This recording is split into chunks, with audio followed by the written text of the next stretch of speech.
Добар ден, почитувани, ова е почетокот на магазинот за родителство, за практично родителство, 0+ месеци на телевизија Телма.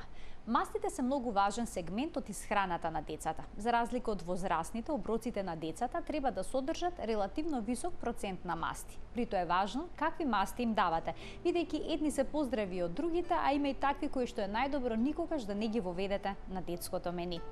Кои масти и во колкава количина треба да им ги давате на децата е темата на која што денеска ќе зборуваме со Надица Илиевска, дипломиран нутриционист. Добре ни дојдовте повторно во емисијата. Добро ве најдов. Мастите, како што веќе споменав, се важен сегмент од исхраната на децата. Некои се поздрави, некои се помалку здрави, некои воопшто не се здрави. Па како родителите да знаат кои масти да им ги дадат на децата и што се воопшто здрави масти? Всушност, веќе како што се напомена, мастите се многу важни, посебно во периодот на раст и на развој на децата и нивните потреби во најраните години од 1 до 3 достигнуваат дури до 35% од вкупниот енергетски внес на едно дете, кој што понатамо потоа со растењето на некој начин да кажам да опаѓа, но 25% до 30% масти од вкупниот енергетски внес е оптимумот. Сакам да нагласам и за децата кои што се малку повозрастни, значи кои што треба да влезат во пубертет, мастите се исто така многу важен сегмент од нивната исхрана, бидејќи влегуваат во правилен хормонски профил многу од нив и на тој начин навистина не треба да ги занемаруваме мастите од храната. Она што е интересно е што многу долго во науката мастите беа на црната листа на намирници. Меѓутоа, како и за секога е храната во прашање, потребен е многу долг временски период да добиеме релевантни научни студии за тоа дали всушност придонесуваат кон добро здравје или не. Она што се одлучи и она што се докажа во науката е дека всушност многу зависи, како што напоменавте, видот на мастите. И тука би сакала денеска и да разбиеме неколку битови околу неколку намирници кои што генерално се сметаат дека не се здрави, а всушност се благопријатни во храната и обратно, ако му имаме време да ги разглобиме малку масните профили на одредени намирници. Секако, на почетокот да разјасниме, масти кои што не треба да се, значи разликуваме генерално масти од растително потекло и масти од животинско потекло. Не е нужно дека мастите од животинско потекло не се добар извор на маснотии. Кај нив е многу поважно тоа како тие ќе се спремаат. Вие може да имате риба, која што е многу квалитетен протеин и извор на добри маснотии, меѓутоа, истите тие да ги заситите во начинот на подготовката, најпросто кажано да ја испржите рибата, и на тој начин го менувате масниот профил на рибата и добиваме од една здрава намирница, добиваме всушност намирница која што комплетно не е здрава, задржува одреден дел од протеините, меѓутоа не онака како што би била кога би ја припремиле на некој друг начин. Ајде некако рибата сама се наметна, па ќе ги наметнам, значи, најздравите маснотии во детскиот развој, за кои што имаме и најмногу научна подлога, се омега-3 киселините и некако се смета дека ги има најмногу во рибата. Она што сакам да го нагласам е дека да, но исклучиво во плавата риба. Зошто? Затоа што мастите во плавите риби се распространети во сите клетки и во масните клетки. Мастите во белата риба, макар таа и да е морска, ги има, значи, само на одредени делови во, значи, шуплината, значи, кај околу внатрешните органи, ако може така да се каже, на рибата, и на одредени места.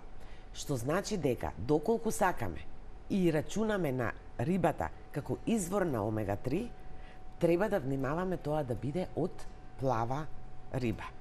Да напоменам, многу сериозни извори на омега-3, иако многу малку се зборува за нив, има и од растително потекло.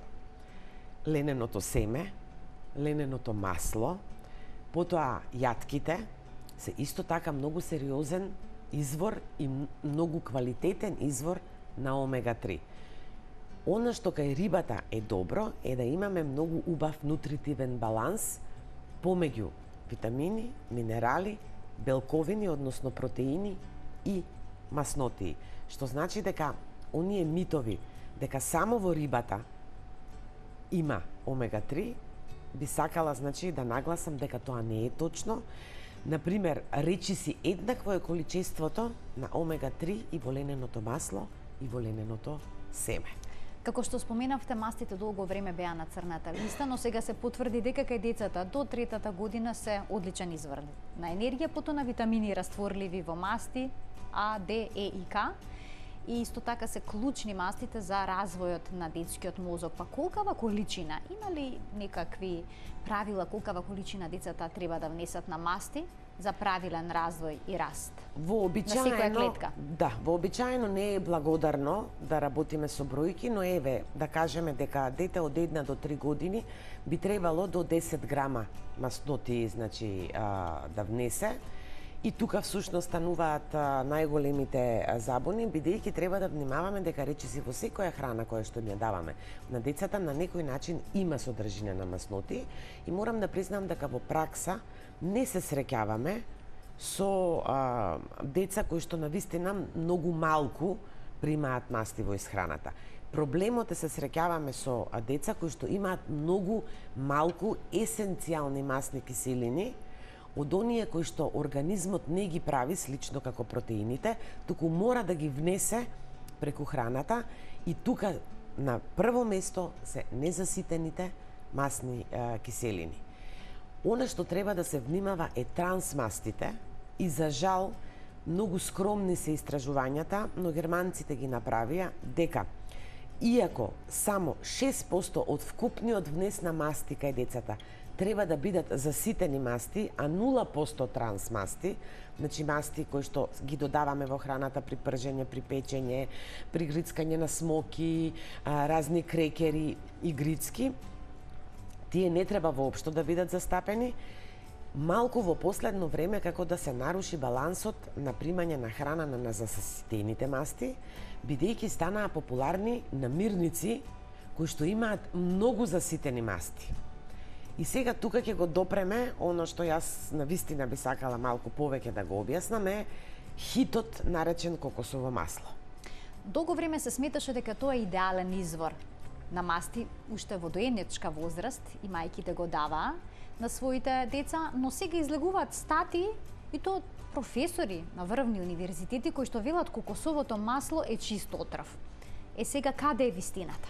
Значи, вистината секогаш, како и за секога се работи за храната, е некаде на средина. Ајде прво да почнеме од добрите работи на кокосовото масло.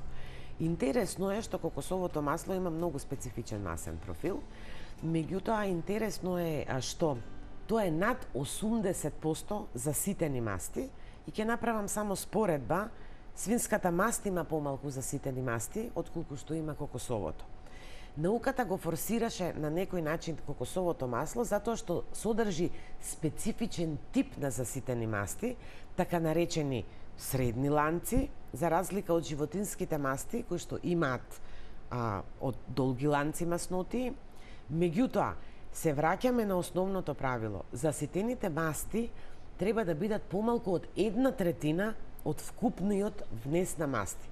Па доколку секојдневно се форсира кокосовото масло, тогаш на вистина имаме непотребен внес на заситени масти, колку и да се тие благопријатни, како што е лауринската, па социјалните мрежи се занимаваат со незиното количество во мајчиното млеко, па го споредуваат присуството во кокосовото масло. Меѓутоа, тоа се неспоредливи работи, бидејќи количината на лауринска киселина во мајчиното млеко и количината на лауринска киселина во едно лажиче кокосово масло е на вистина воопшто не може да се спореди. Она што е интересно што да, може да се користи, но сакам да нагласам дека е високоенергетска намирница, многу има масти, треба да се искористува нивната температурна стабилност. Моите сомневања и сомневањата на моите колеги генерално се за тоа кое масло ние го добиваме овде на пазарот Имајќи во предвид дека сите можни здравствени бенефити од кокосовото масло се само доколку тоа е направено од целиот плод. Тоа кокосово масло има многу помала стабилност од она што е полурафинирано и што е рафинирано и што доаѓа од далечните земји до кај нас.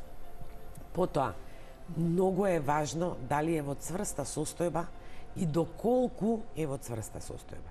Доколку е веќе во течна состојба над 15 степени, значи само што ќе го извадите од фрижидер, тоа станува во течна состојба, тоа значи дека есенцијалните масни киселини се извлечени по пат на технолошки процеси. И она што сакам да го нагласам, постојат други извори, исто на здрави масти, кои што имаат генерално поголем нутритивен профил. Подобар, кокосовото масло содржи масти и точка. Так. Значи 99% е масти. Но, например, путерот од кикирики, многу интересен нутритивен профил. Но овие простори не премногу се користи путерот кикирики.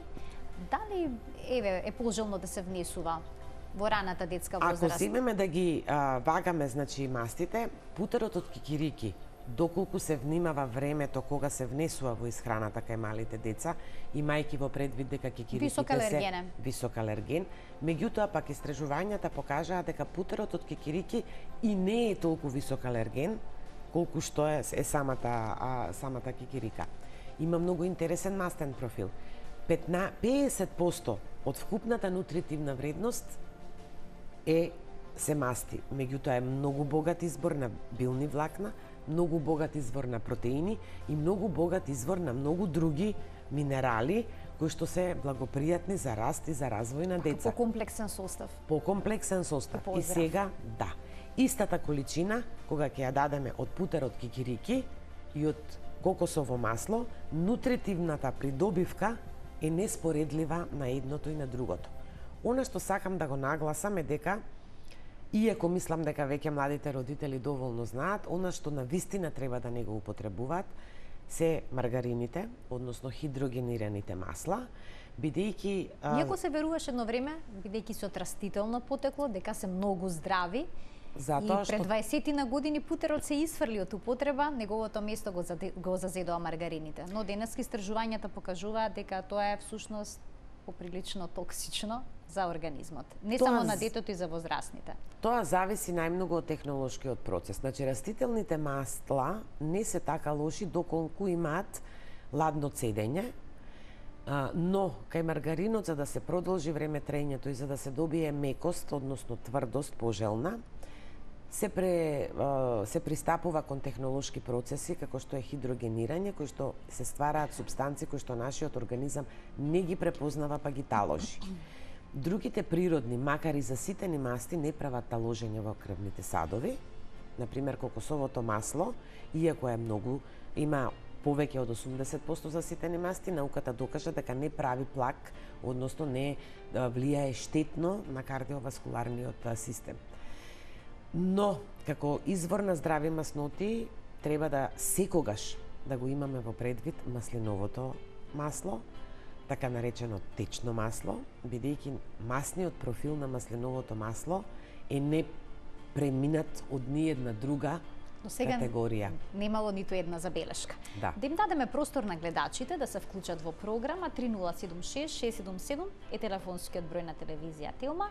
Доколку имате прашање поврзано со денешната тема, слободно можете да се јавите, да се вклучите во програма, да поставите прашање, а одговор ќе добиете од денешната гостинка, а тоа е Надица Илиевска, дипломиран нутриционист. Пред да преминеме на маслиновото масло, јас би се задржала на путерот. Дали путерот е здрав продукт во детска возраст и дали треба да се дава уште во доедничка возраст во кашичките? Масти треба секогаш да се додаваат, уште кога ќе се почне, значи, веќе нагласивме колку се тие важни. Путерот во мали количини може да се додава и покрај неговиот масен профил на висок процент на заситени масти содржи неколку есенцијални заситени масти, меѓу нив е арахидонската, која што е многу важна за одржување на здрав метаболизам и понатаму за одржување на добра клеточна структура. Путерот е добро решение за додавање исто толку колку што и другите масти, доколку се внимава на количината.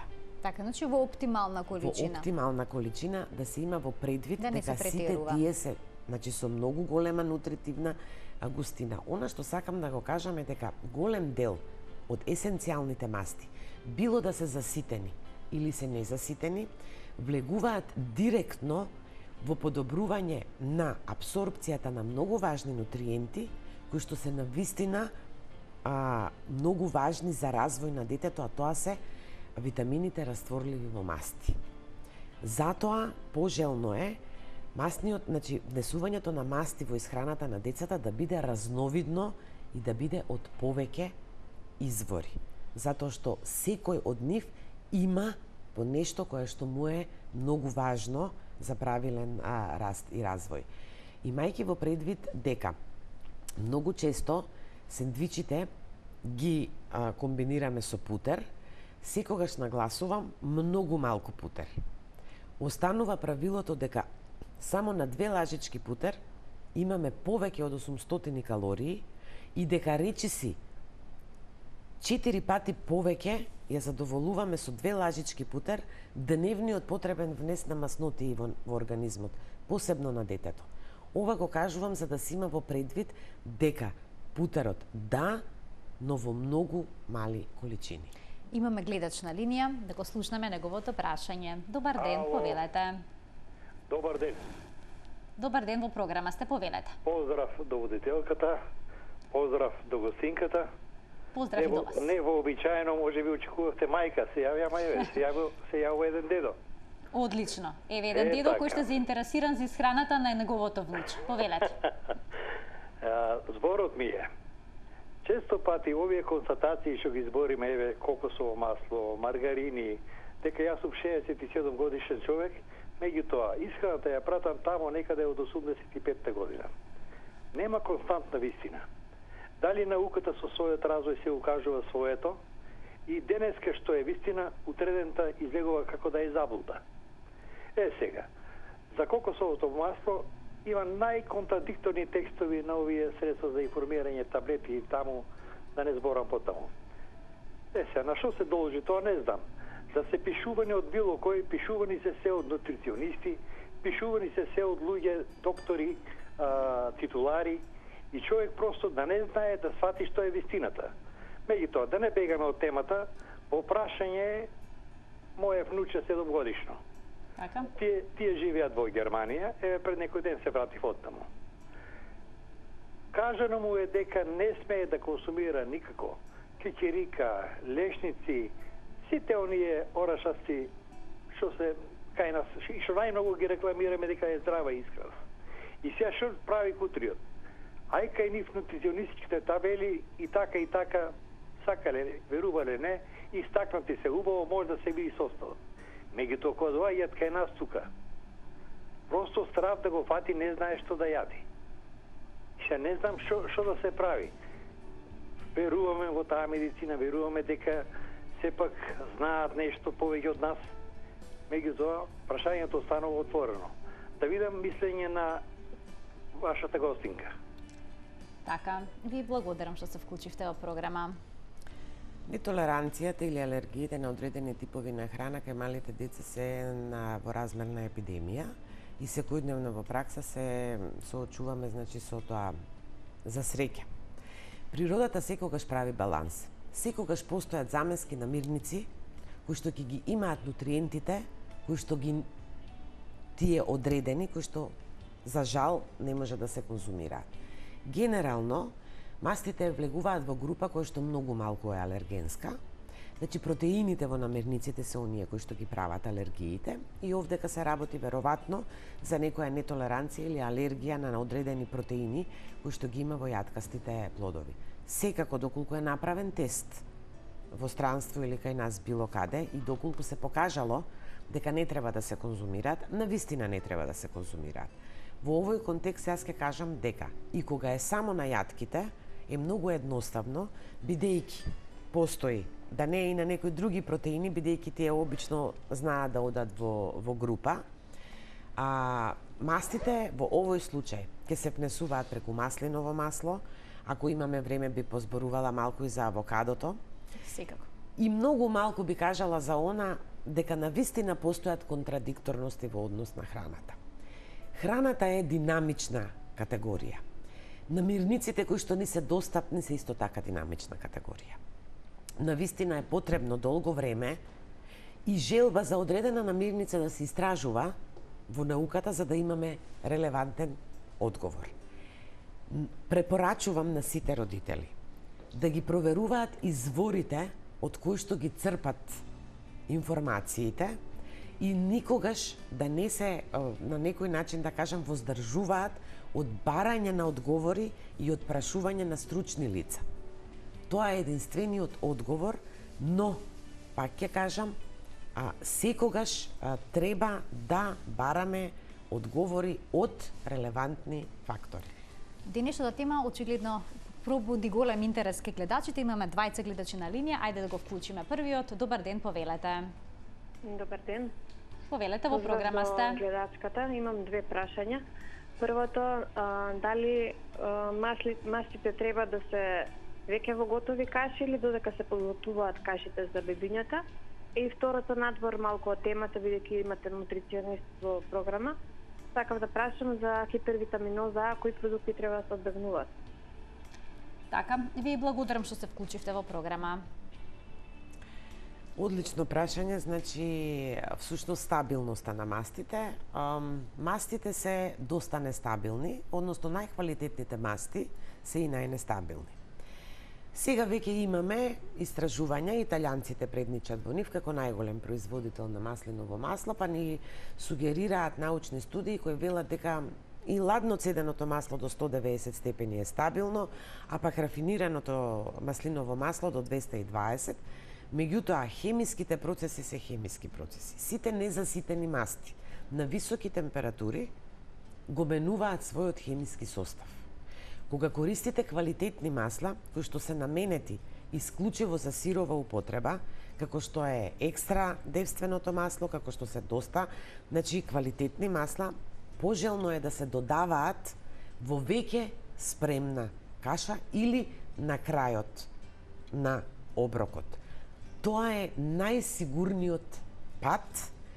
Можеби нема да ја допреме оксидацијската точка, точката на чадење со термичката обработка, денес се внимава при припремата на оброците на децата, но најсигурно е сепак да ги додаваме на крајот на оброците, секако во топли јадења, како би можеле како носач да бидат мастите за другите нутриенти, посебно оние кои што се растворливи во масти. Надвор од темата беше авитаминозата. Значи, во многу рана детска возраст може да се јави, многу ретка појава на нашите простори, мајките многу се плашат од неа. Мене лично ми се има случајно од преголема употреба на морков на мојата керка, да некаде околу годината се јави нетипичното, значи сериозно пожолтување, меѓутоа тоа не влијаеше на незиното здравје. Да, може да се јави авитаминоза, но во пракса организмот, значи треба на вистина 3 до 4 пати да го предозирате и затоа велам храна богата со бета-каротен, состојка која што во нашиот организам го претвара во авитамин, а не чист авитамин, кој што може да биде предозиран. Што се однесува до авокадото, авокадото е еден нетипичен продукт за овие простори, но мајките се почесто го воведуваат во исхраната на нивните деца, уште во доенечка возраст, кога се почнуваат пробувањата на вкусовите, односно воведувањето на храна. Зошто е толку авокадото здраво? Авокадото е навистина многу интересен мастен профил. Всушност се работи за овошје, не се работи за зеленчук. Интересна е комбинацијата на нутриенти која што ја има во себе. И морам да кажам дека иако генерално не сум многу голем поборник на конзумирање на храна надвор од нашите простори, навистина го препорачувам авокадото, бидејќи авокадото има во себе многу добри други нутриенти, како што е хлорофилот, многу антиоксиданси, многу антиоксиданси кои што се посебно здрави и ги нема во другите храни, како што е лутеинот, заекстантинот.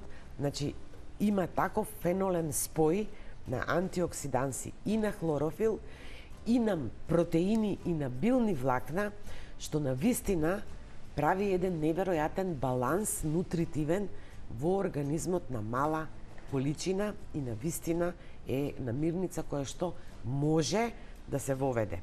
Сакам да кажам, кај деца алергични на латекс, многу внимателно со авокадото во организмот, бидејќи многу малку се зборува за тоа дека сите кои што се нетолерантни алергични на латекс, авокадото само ја влошува нивната состојба. И сосема на крај, бидејќи во моментот има и сланина, и чварки.